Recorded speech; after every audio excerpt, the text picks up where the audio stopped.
여러분 안녕하십니까? 정성산TV입니다. 북한 주민들은 왜 전쟁에서 사망한 군인의 유가족을 부러워하게 될까요? 북한 사회의 가장 잔인한 현실이 그대로 드러납니다.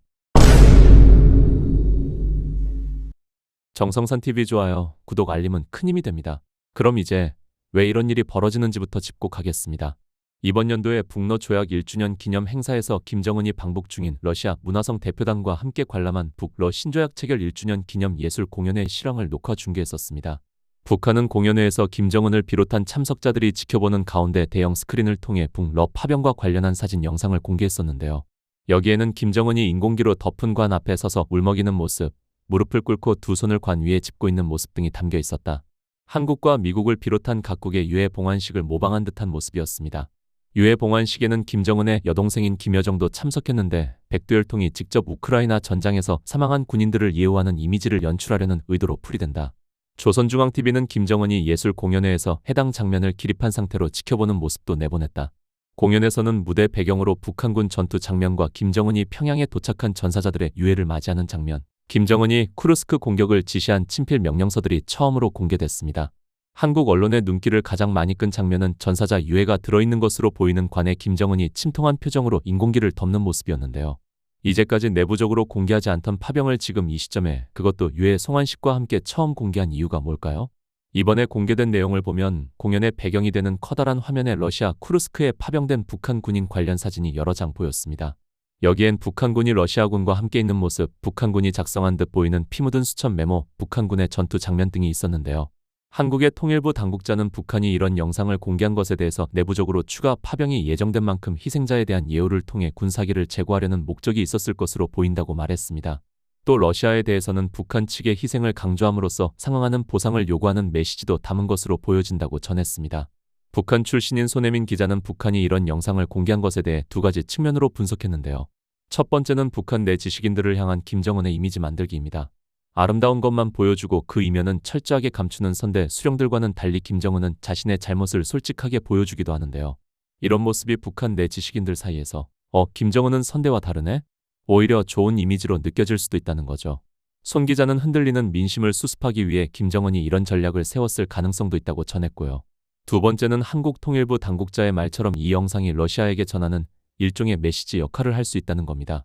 손 기자는 러시아는 지금까지 군사기술과 식량 등을 북한에 원조했지만 실제로 돈을 주지는 않았다 면서 북한은 이 영상을 통해 러시아의 보상, 즉 돈을 요구하는 편지로 이용했을 가능성이 있다고 말했습니다. 손 기자는 이어서 현재 북중 간의 냉랭한 분위기가 조금씩 완화되고 있는 입장에서 이 영상은 러시아와의 관계가 가까워지고 있으니 우리 쪽을 향해 더 많은 투자를 해달라는 의미, 즉 중국에 대한 메시지로도 이용될 수 있다고 분석했습니다. 한국인들이 보기엔 김정은의 행동이 누가 봐도 자기적인 것 같다는 반응입니다. 한마디로 기괴했다. 김정은의 눈물이라니? 김정은이 침통한 표정으로 인공기가 덮인 누군가의 관 앞에서 울먹이는 장면을 보며 든 생각이다. 북한 주민들은 사망한 북한군 유가족이 부럽다고 느낄까요? 파병과 유해 송환 등 처음 공개된 이번 공연 영상은 북한 주민들에게도 충격이 컸을 것 같은데요. 김정은이 의도하는 대로 북한 주민들이 잘 받아들일 수 있을까요? 사망한 북한군 유가족이 오히려 부럽다는 자조 섞인 반응까지 나왔다. 이는 북한이 전사자 유가족에게 상대적으로 더 많은 보상을 지급하는 반면 일반 주민들은 굶주림 속에 방치되고 있다는 점을 비꼰 표현이다. 세상 대부분의 국가에서는 젊은이들이 그만큼 죽어서 왔다면 결코 좋은 반응을 기대할 수 없을 겁니다. 사실 북한은 너무 가난해서 하루하루 먹을 것도 없다 보니까 어쩌면 피해 장병들 가족들은 이번 일로 보상을 좀 받게 되었으니 그것에 대해 국가에 대해 고마워할 수도 있다는 겁니다.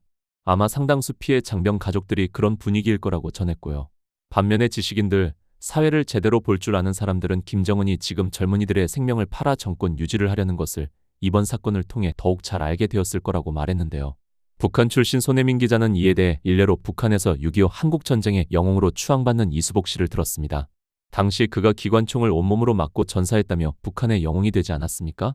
그 이후 그가 졸업한 초등학교가 이수복대학으로 바뀌기까지 했는데요.